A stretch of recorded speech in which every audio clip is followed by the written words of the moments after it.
Convido você a abrir a sua Bíblia no Evangelho segundo João, no capítulo 11. Nós vamos ler a partir do versículo 38. João 11, a partir do verso 38. Vamos ler até o verso 44. Os irmãos acharam? A palavra de Deus diz assim: Jesus, agitando-se novamente em si mesmo, encaminhou-se para o túmulo. Era este uma gruta, a cuja entrada tinham posto uma pedra. Então ordenou Jesus: tirai a pedra. Disse-lhe Marta, irmã do morto: Senhor, já cheira mal, porque já é de 4 dias. Respondeu-lhe Jesus: não te disse eu que, se creres, verás a glória de Deus? Tiraram então a pedra, e Jesus, levantando os olhos para o céu, disse: Pai, graças te dou porque me ouviste. Aliás, eu sabia que sempre me ouves, mas assim falei por causa da multidão presente, para que creiam que tu me enviaste. E tendo dito isto, clamou em alta voz: Lázaro, vem para fora. Saiu aquele que estivera morto, tendo os pés e as mãos ligados com ataduras e o rosto envolto num lenço. Então lhes ordenou Jesus: desatai-o e deixai-o ir. Amém. Pai, tua palavra foi deixada para edificação, para conhecimento, para libertação, a verdade que liberta, Pai. E que essa verdade seja ministrada aos nossos corações essa noite. O que nos interessa é ouvir a tua voz nesse lugar. Não estamos aqui para ouvir os homens com filosofias, doutrinas de homens, mas a palavra que procede do Senhor.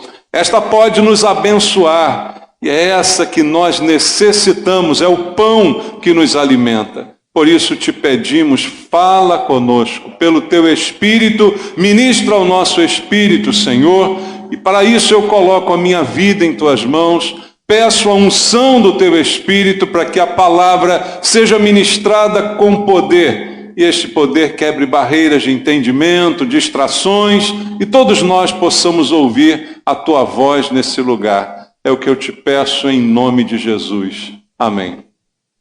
Amados, aqui está uma história muito conhecida e foi um dos maiores milagres realizados por Jesus, porque houve aqui uma ressurreição. Alguém que estava morto, e não apenas morto, mas já com 4 dias, como diz o texto bíblico, já com a possibilidade de decomposição, já exalando odores ruins. E aqui Jesus faz a cura desse homem, que não é apenas um homem, mas um amigo, com quem Jesus tinha um relacionamento. Lázaro, suas 2 irmãs, Marta e Maria, pessoas do relacionamento de Jesus, e ele vai fazer esse milagre numa história que a gente, se lesse toda ali, teria muito mais coisas a serem faladas, e é uma história emocionante. O próprio Senhor Jesus chora, e aqui o texto também explica, relata, o choro de Jesus diante da comoção em torno da morte desse homem que era por todos querido. Então, a gente tem algumas lições a aprender nesse texto que eu creio vão além do que o milagre em si. Nessa história há algo para a gente aprender. Veja, primeiramente chamaram Jesus para socorrer Lázaro, quando ele ainda estava com vida, ainda não havia morrido. A Bíblia, nesse mesmo capítulo, no versículo 4, ela vai dizer assim: ao receber a notícia, disse Jesus: esta enfermidade não é para a morte, e sim para a glória de Deus, a fim de que o Filho de Deus seja por ela glorificado. Ora, amava Jesus a Marta e a sua irmã e a Lázaro. Quando, pois, soube que Lázaro estava doente, ainda se demorou 2 dias no lugar onde estava. Jesus é avisado da doença, mas ainda permanece ali por 2 dias. Mesmo sabendo da gravidade que lhe foi anunciada, ele tinha uma convicção. Ele disse: esta enfermidade não é para a morte, mas o que vai acontecer é para a glória de Deus. O que isso tem para me ensinar, irmãos? Que o tempo de Deus não é igual ao nosso. Deus é Senhor do tempo. Para aqueles que trouxeram a notícia, talvez fosse algo meio relapso da parte de Jesus, demorar 2 dias ainda para tomar alguma providência, se demorar em fazer alguma coisa. E muitos de nós, às vezes, questionam Jesus, questionam Deus: por que a demora? Por que não vejo algo acontecendo? Amados, a lição do texto é que Deus está no controle. Aquele versículo que eu sempre anuncio para você, Romanos 8, 28. Todas as coisas cooperam para o bem daqueles que amam a Deus e são chamados segundo o seu propósito. Há um propósito, há um controle, há uma soberania da parte de Deus. Ele tem um controle absoluto de todas as situações. Veja, se ele tivesse ido imediatamente quando chegou a notícia, Lázaro também seria restaurado. Mas aí nós teríamos apenas, talvez, a história de uma cura. Mas agora nós temos um milagre muito maior. Nós temos uma ressurreição. Jesus está no controle, irmãos, de todas as coisas. E ao chegar naquele lugar, mesmo partindo dali com atraso, ele encontra uma cena de comoção, porque Marta, Maria, sua irmã, pessoas às quais, como disse o texto lido, Jesus amava, ele as encontra chorando, inconsoláveis pela perda de Lázaro, dando a impressão que Jesus chegou tarde, dando a impressão que ele não chegou a tempo. Isso, inclusive, é dito a ele por uma das irmãs: ah, Senhor, se o Senhor estivesse aqui, Lázaro não teria morrido. Não é? Então, esse texto ensina algumas coisas importantes para nós. Jesus, ao se deparar com aquela cena, ele chora. E a Bíblia diz simplesmente: Jesus chorou. Jesus se lamenta com a dor de Marta e Maria, mesmo sabendo o que ele estava para fazer e o milagre que iria acontecer. Mas a dor daquele momento era uma realidade na vida daquelas mulheres. E aí chama a atenção também no texto o que está escrito aqui no versículo 39. Depois de se desenrolarem alguns diálogos, Jesus finalmente vai realizar o milagre. E no verso 39, a Bíblia diz: então ordenou Jesus: tirai a pedra. Disse-lhe Marta, irmã do morto: Senhor, já cheira mal, porque já é de 4 dias. O corpo já está em decomposição.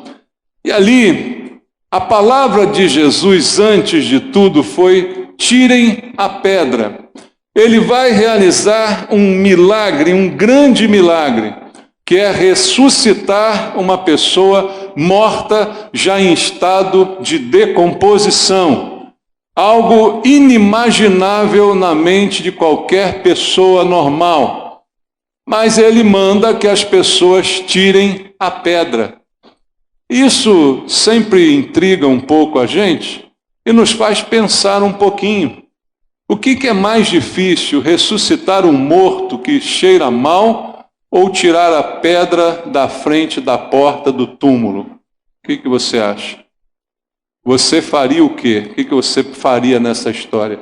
Quer ficar a cargo da ressurreição de um morto ou quer ficar a cargo da remoção de uma pedra? A gente escolhe remover a pedra. É muito mais fácil do que ressuscitar um morto.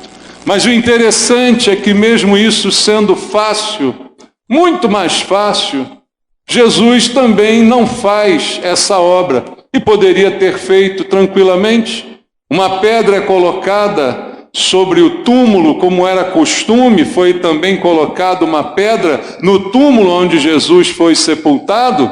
Isso era um costume e era muito simples Jesus, de uma forma tremenda, dizer àquela pedra: role para o lado, e ela rolaria para o lado. Ou não, você tem dúvida disso? Ele poderia muito bem ter dito: pedra, desfaça-se, quebre. Aí um raio, a pedra espedaçava. Alguma coisa poderia ter sido feita, porque poder muito maior seria ministrado para ressuscitar um homem que estava em estado de decomposição. Então Jesus vai fazer o máximo, mas antes ele pede aos que estavam ali que façam o mínimo. E qual é o mínimo na história? Tirar a pedra. Qual é o máximo? O milagre grandioso de ressuscitar um homem que cheira mal. Mas o mínimo é tirar a pedra. E é interessante nessa história que aquele que vai fazer o máximo não faz o mínimo, mas atribui aos que estavam ali a responsabilidade de fazer o mínimo. O que Jesus quer ensinar? Isso tem um propósito, irmãos. Ele quer nos ensinar cooperação. Cooperar é trabalhar junto. Jesus está dando a oportunidade de pessoas trabalharem junto com ele naquele milagre. Lázaro será ressurreto, com pedra, sem pedra, do jeito que for, mas ele está dando uma oportunidade para que alguém trabalhe junto com ele, para que nós sejamos cooperadores junto com Deus. E essa ordem é dada para que o homem possa fazer aquilo que é possível. Qualquer um poderia remover a pedra, mas só um poderia ressuscitar o morto que já estava em decomposição: Jesus. Esse é o impossível da história. O impossível da história quem faz é Deus. Mas o possível da história quem faz somos nós, irmãos. Nós precisamos fazer o possível para que Deus faça o impossível. Porque aquilo que o homem tem que fazer, Deus não fará. E aquilo que Deus fará, o homem não consegue fazer. Essa é uma grande lição que esse texto aqui nos apresenta.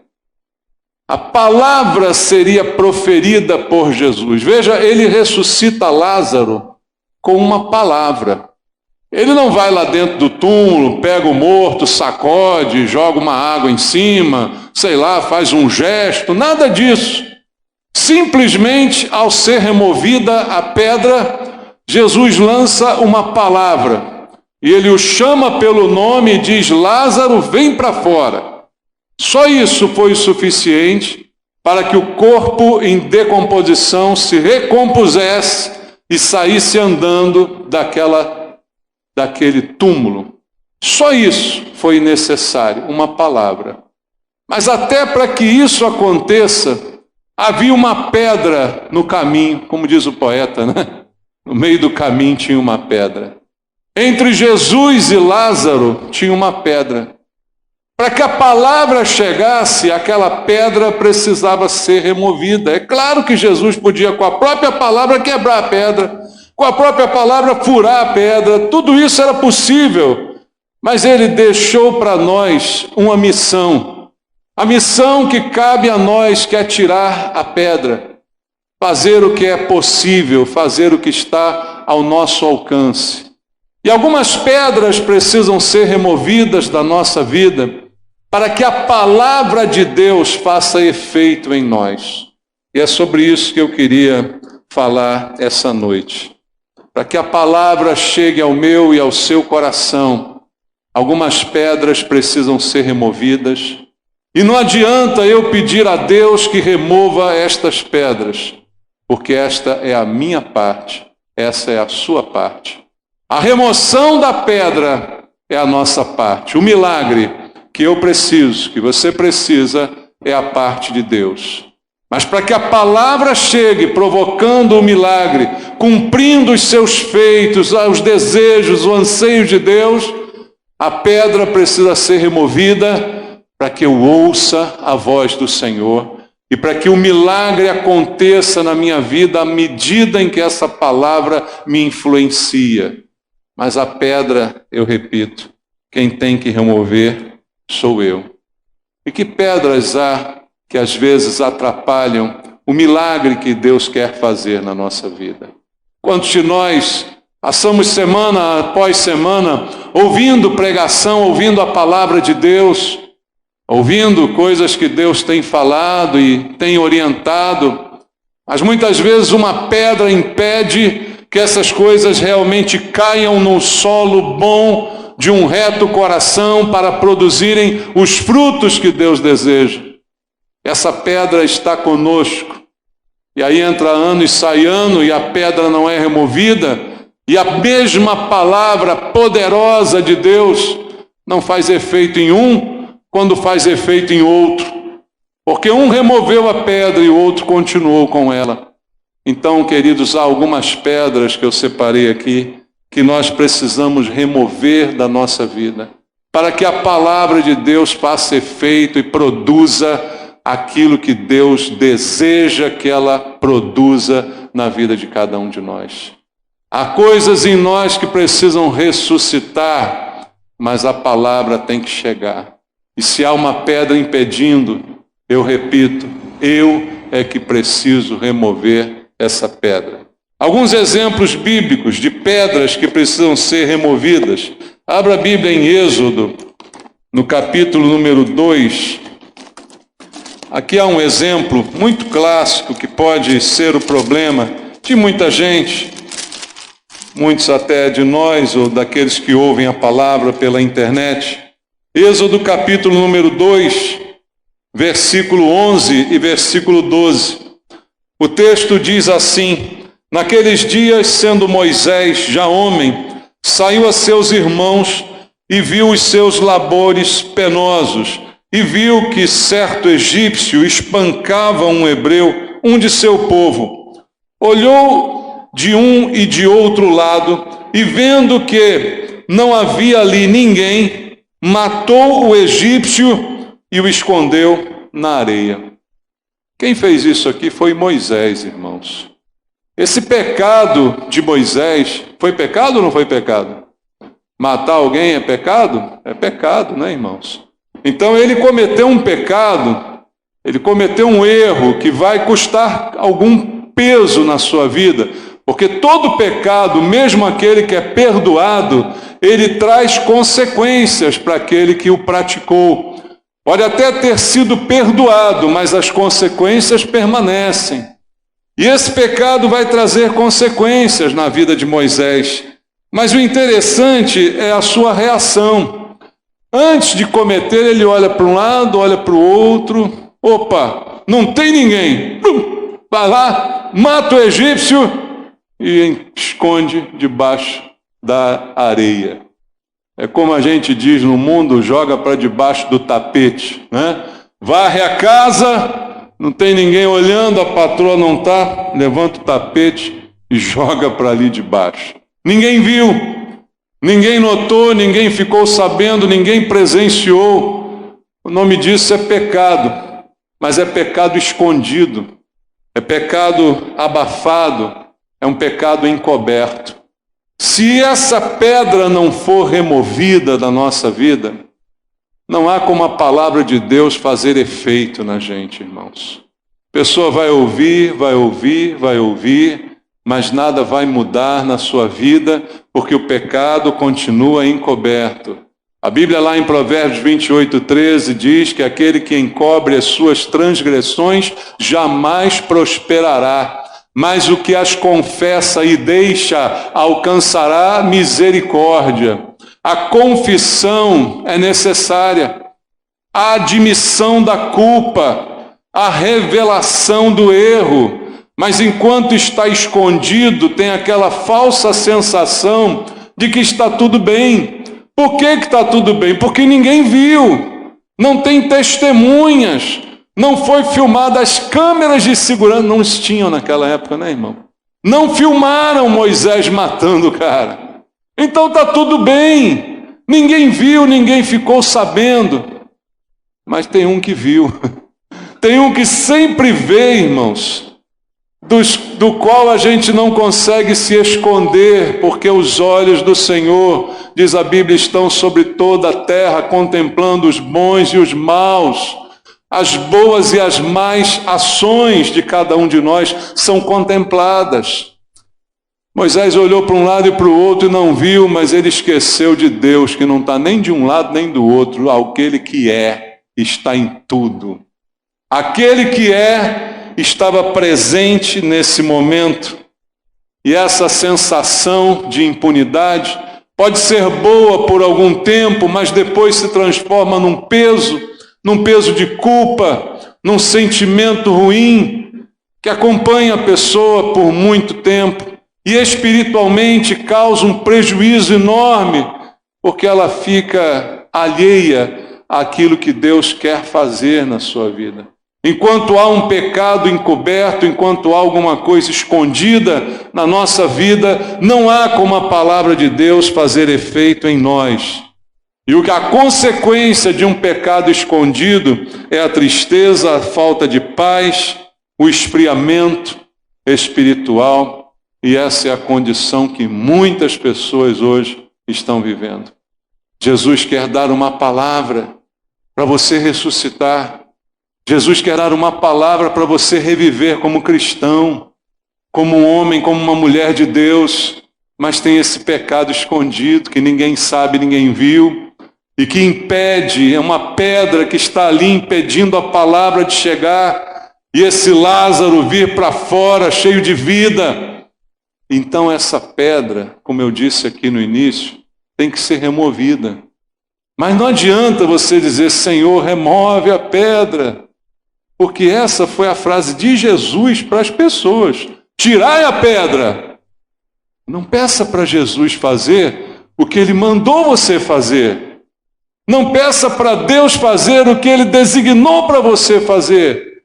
Então sou eu que tenho que fazer. E isso é o mínimo. Porque o máximo, Deus fará, me abençoará, realizará os seus planos na minha vida, me encherá de virtudes. Mas enquanto isso há uma pedra no caminho, uma pedra que precisa ser tirada, que precisa ser removida, para que eu possa voltar a ter prazer nas coisas de Deus. Uma pessoa com pecado escondido, ela não tem alegria, ela tem culpa no seu coração. E aí, o que Deus deseja fazer acaba não acontecendo. Então a palavra de Deus para você é a mesma que disse Jesus naquele dia. Tirai a pedra. Tire essa pedra, remova essa pedra. Segunda pedra está em 2 Coríntios, capítulo 7, versículo número 1. Na segunda carta de Paulo aos Coríntios, no capítulo 7, no verso 1, Paulo diz uma frase simples. Tendo, pois, ó amados, tais promessas, purifiquemo-nos de toda o quê? Impureza, tanto da carne como do espírito, aperfeiçoando a nossa santidade no temor de Deus. Paulo diz que nós devemos nos purificar. E ali ele não diz que Deus vai nos purificar, mas ele diz que nós devemos nos purificar de toda impureza. E ele diz que há impureza na carne e também impureza no espírito. Veja, Jesus condenou também a impureza. Em Marcos capítulo 8, leia comigo, Evangelho segundo Marcos, no capítulo número 8, no versículo número 38, está escrito assim na palavra de Deus. Porque qualquer que nesta geração adúltera e pecadora se envergonhar de mim e das minhas palavras, também o Filho do Homem se envergonhará dele, quando vier na glória de seu Pai com os santos anjos. Jesus condena a impureza, condena a geração adúltera e pecadora. Qualquer que nesta geração adúltera e pecadora, impurezas, adultérios e pecados, esta vida impura, mencionada por Paulo, deve ser tratada por cada um de nós, porque se constitui também numa pedra que vai barrar o efeito da palavra de Deus sobre nós. Quando estamos vivendo em impureza, certamente a palavra de Deus não cumprirá os seus efeitos na nossa vida, porque há uma pedra que bloqueia esse agir. Veja, o coração é a fonte da impureza. A Bíblia fala sobre isso. E essa fonte, que é o coração, é alimentada pelos olhos, é alimentada algumas vezes pelos ouvidos. Por aquilo que nós vemos, por aquilo que nós ouvimos, tudo isso se deposita no nosso coração. Então, quando a Bíblia fala que devo tratar da impureza, preciso estancar as fontes da impureza que tentam penetrar na minha vida. E é daí que procedem, como diz a Bíblia, as obras da carne. Vamos ler em Gálatas 5, 19 ao 21. Gálatas 5, do verso 19 ao 21, diz assim: ora, as obras da carne são conhecidas, e são prostituição, que mais? Impureza, lascívia, idolatria, feitiçarias, inimizades, porfias, ciúmes, iras, discórdias, dissensões, facções, invejas, bebedices, glutonarias e coisas semelhantes a estas, a respeito das quais eu vos declaro, como já outrora vos preveni, que não herdarão o reino de Deus os que tais coisas praticam. Obras da carne, como disse Paulo, impurezas que precisam ser removidas. Quem sabe a pedra da vida de alguém é a impureza. Deus quer operar, Deus quer abençoar, Deus quer usar com dons, com talentos. Deus quer que você seja um instrumento, mas o instrumento precisa estar limpo para ser utilizado, esterilizado para ser manuseado.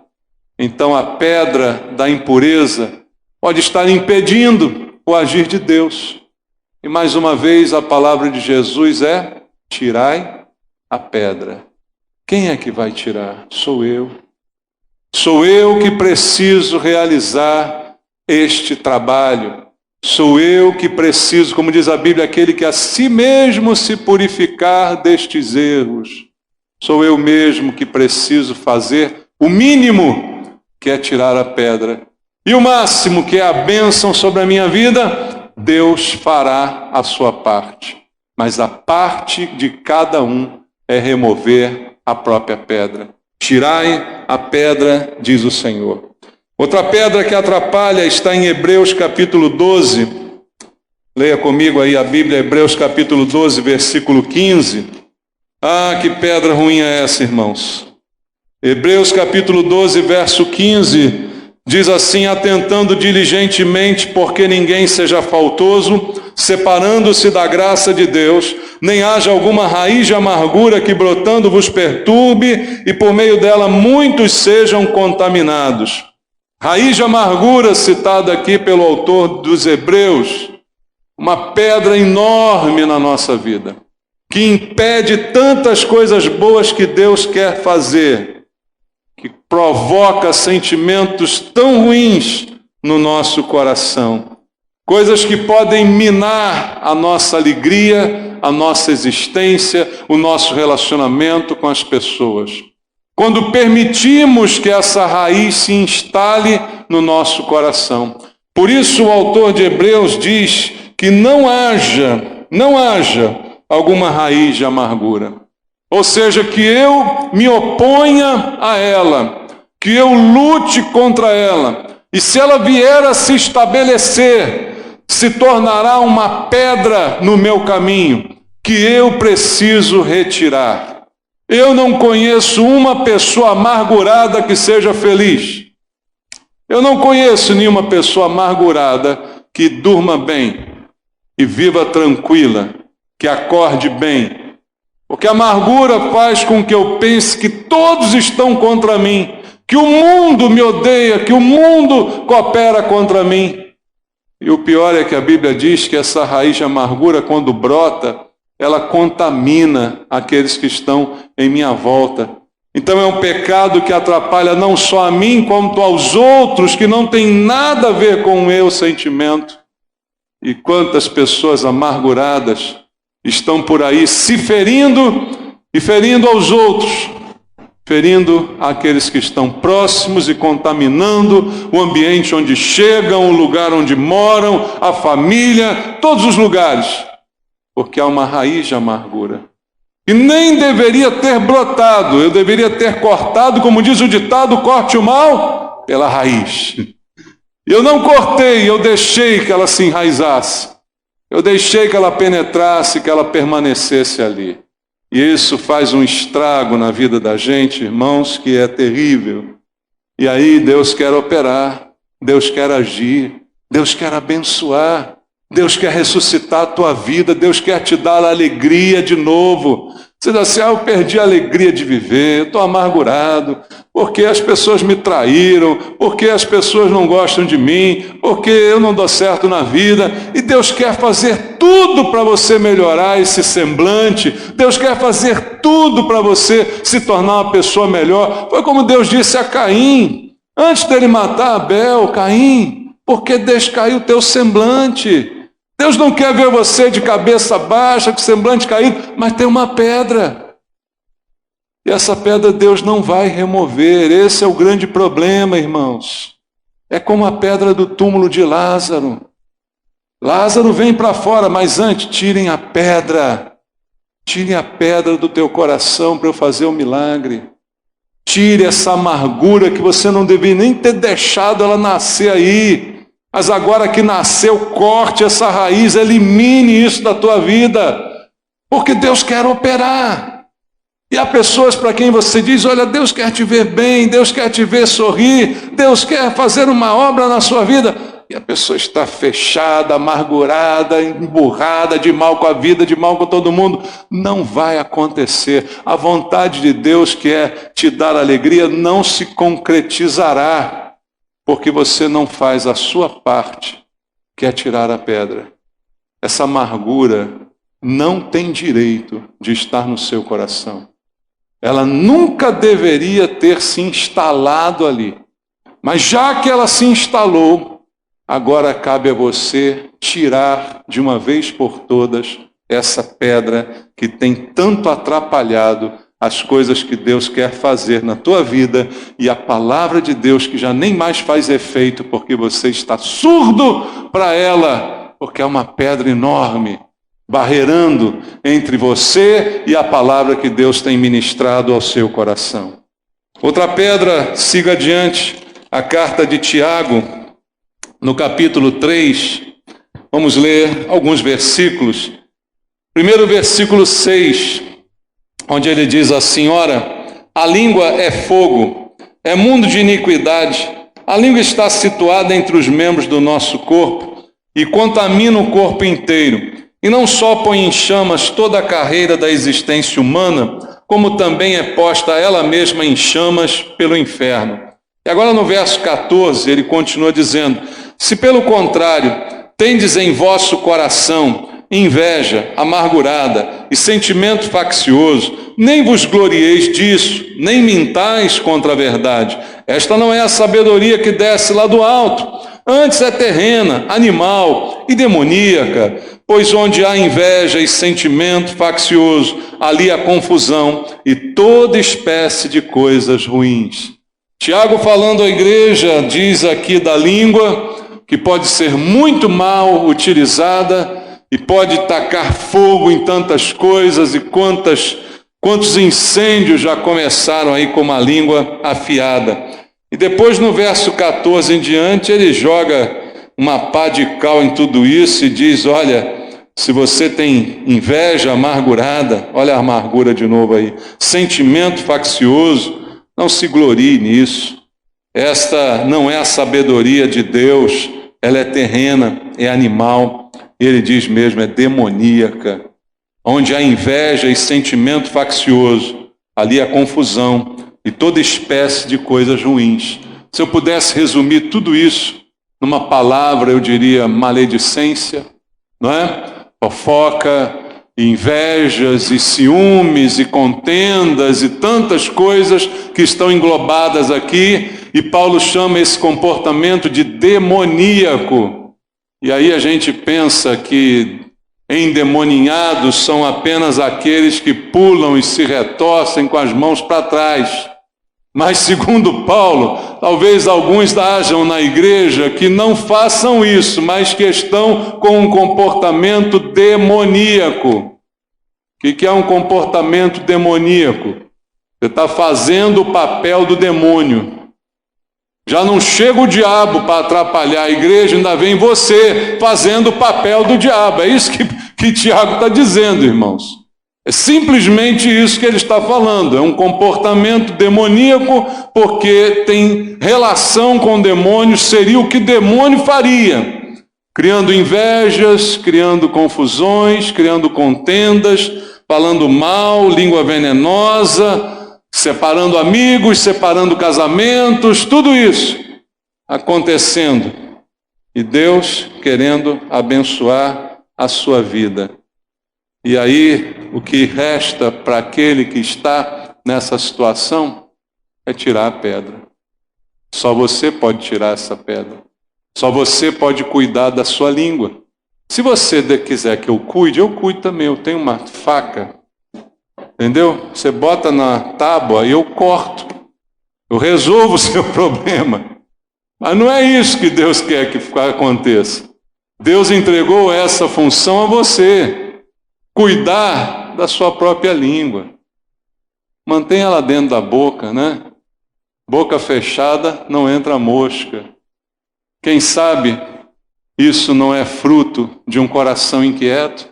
A Bíblia fala, a boca fala do que o coração está cheio. Então são coisas que se avolumam, que aumentam, que massacram, que são demoníacas, que são desprezíveis, que causam divisão, que causam contendas, que supõe, que inventa, que quem conta um conto aumenta um ponto, né, como se diz aí, e isso é uma pedra. Deus quer abençoar você, mas você não quer deixar de ser fofoqueiro? Poxa, como é que Deus vai abençoar um fofoqueiro? Me diga, irmão. Você acha que Deus vai abençoar um intrigueiro, um invejoso, faccioso? Deus vai abençoar uma pessoa que age assim, que inventa coisa, que fala mal dos outros? Não vai. Isso não é uma pedra, isso é uma pedreira na sua vida, irmão. E essa pedra é grande mesmo. Mas quem tem que tirar também é você. Você precisa remover isso. A palavra de Deus chega, bate e volta, porque tem uma pedra impedindo. Tudo que eu estou dizendo aqui são versículos que os irmãos estão cansados de conhecer. Já me ouviram falar sobre esses textos. Não tem nenhuma novidade aqui.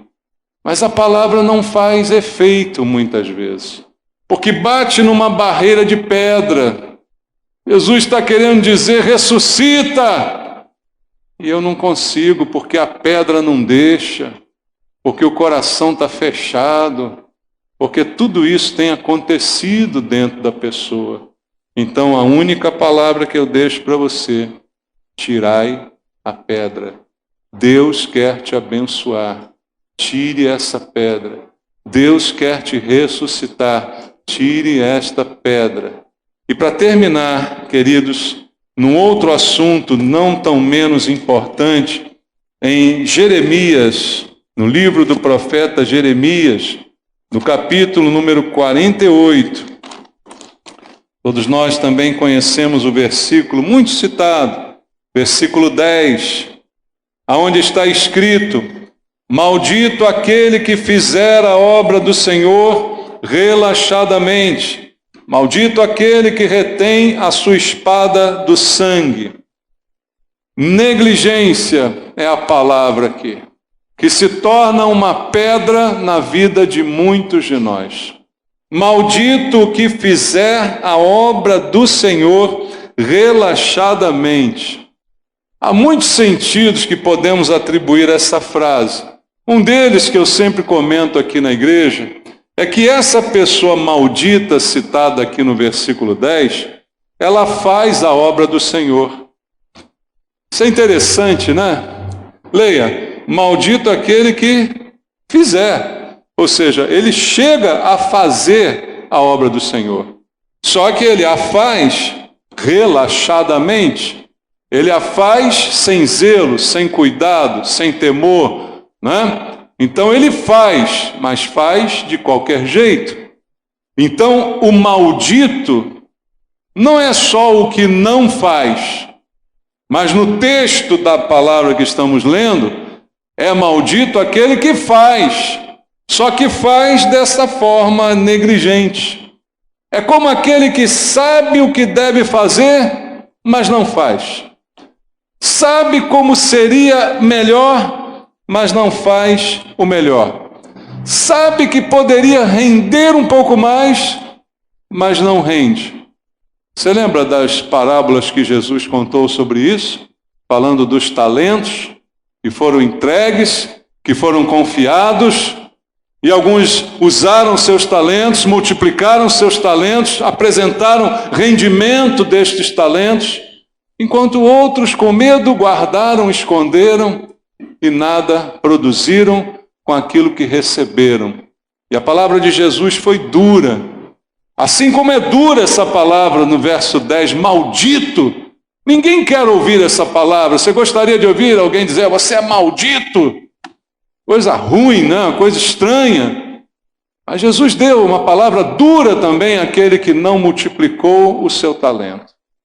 Fazer a obra de Deus de forma relaxada ou deixar de fazer o que a gente sabe que deveria ser feito é como aderir à filosofia do diabo. Sabe qual é a filosofia do diabo? Não vale a pena. O diabo é aquele que está sempre dizendo, isso não vale a pena. Para que se esforçar? Não vale a pena. Para que fazer com cuidado? Não vale a pena. Para que fazer com carinho, com zelo? Não vale a pena, ninguém vai ver, ninguém vai valorizar, você não vai ganhar nada por isso, ninguém vai te dar um bom dia, uma boa tarde, um aperto de mão, ninguém vai te dar um dinheiro. Para quê? Não vale a pena. Então a gente acaba fazendo o mínimo e da forma mais displicente possível. E isso nos torna, como diz a Bíblia, malditos. E em relação às obras que Deus quer que a gente faça, obras de evangelização, de oração, de contribuição, de tudo isso, a gente diz, não vale a pena. Eu contribuo, mas eu não contribuo quanto deveria contribuir. Eu oro, mas não oro quanto deveria orar. Eu evangelizo, mas não evangelizo quanto deveria evangelizar. Eu trabalho, mas eu trabalho o mínimo possível, porque eu quero me guardar, eu quero me economizar. Queridos, isso é uma pedra. Isso é uma pedra que impede também Deus de fazer coisas maravilhosas na sua vida. Porque eu não conheço um lugar na Bíblia que diz que Deus abençoa o maldito. Porque o maldito, o próprio nome já está dizendo, né? Já é amaldiçoado. Então, Deus não vai abençoar aquele que Ele mesmo amaldiçoou. E eu não quero ter uma vida amaldiçoada. Eu não quero fazer o mínimo. Eu não quero me economizar, me poupar. Para quê? É como disse Jesus, o que você tem preparado, para quem será? Guardou tudo, economizou tudo. E para quem? Quem vai desfrutar disso aí? O tempo que a gente economiza ao invés de servir a Deus não se traduz em absolutamente nada de bom na nossa vida. Pelo contrário, Jesus só chamou gente ocupada, bastante ocupada, e receberam mais incumbência ainda na obra dele. E ele abençoou essas pessoas, porque não fizeram de qualquer jeito, nem relaxadamente, a obra de Deus. Foram abençoadas. Quem sabe não é essa pedra que está impedindo um agir de Deus na sua vida? Você está se poupando, você está se economizando, você está se abstendo de fazer, você está se excluindo, né? Como hoje está na moda dizer, me inclui fora dessa, né? Não quero saber disso não. Não, trabalhar na igreja, trabalhar em ministério, estar disponível, isso dá muita dor de cabeça, isso é complicado, dá aborrecimento, me inclui fora dessa. Talvez essa seja uma pedra. Deus quer lançar uma palavra para abençoar você, mas essa pedra precisa ser removida. Entenda isso, meu irmão, para o bem da sua vida, para que o milagre aconteça, para que a ressurreição ocorra. Quem ouviu a ordem de Jesus naquele dia lá com Lázaro, não questionou. A irmã foi a única que disse: Senhor, tem certeza? Já está cheirando mal. Mas aqueles que tiraram a pedra, a Bíblia não diz que eles questionaram. Não diz que eles perguntaram: será mesmo que é para tirar essa pedra? Vai feder, vai contaminar o ambiente todo, será mesmo? Não, eles simplesmente tiraram a pedra. Então, se você quer ser livre e quer que Deus opere na sua vida hoje, a palavra de Jesus é essa: tirai a pedra. Não discuta com Deus, não argumente, não questione, não pergunte, apenas faça. Porque logo depois que você fizer isso, vai vir a palavra: Lázaro, vem para fora. Aí bota o seu nome aí, ó, fulano, vem para fora. Vida que eu tenho para você, bênção, utilidade, bênção na minha mão, coisas boas, ressurreição de coisas que morreram na sua vida, vem para fora. Mas a pedra você tem que tirar. Amém? Vamos orar? Vamos orar, vamos falar com Deus. Ah, Jesus, tantas pedras, tantas mais poderia a Tua palavra nos falar, Senhor. Tantas coisas que muitas vezes deixamos se acumular na nossa vida e que se transformam em barreiras para ouvir a Tua voz, barreiras para a Tua operação em nós, Senhor. Oh Deus, que essas barreiras possam cair essa noite, que essas pedras sejam removidas, Senhor, que cada um dos Teus filhos neste lugar olhe para dentro de si mesmo nesse momento, e naquilo que o Espírito Santo falou e muito mais do que foi dito, possamos identificar pedras, talvez até outras que não foram aqui mencionadas, em nome de Jesus. Amém. Louvado seja o Senhor.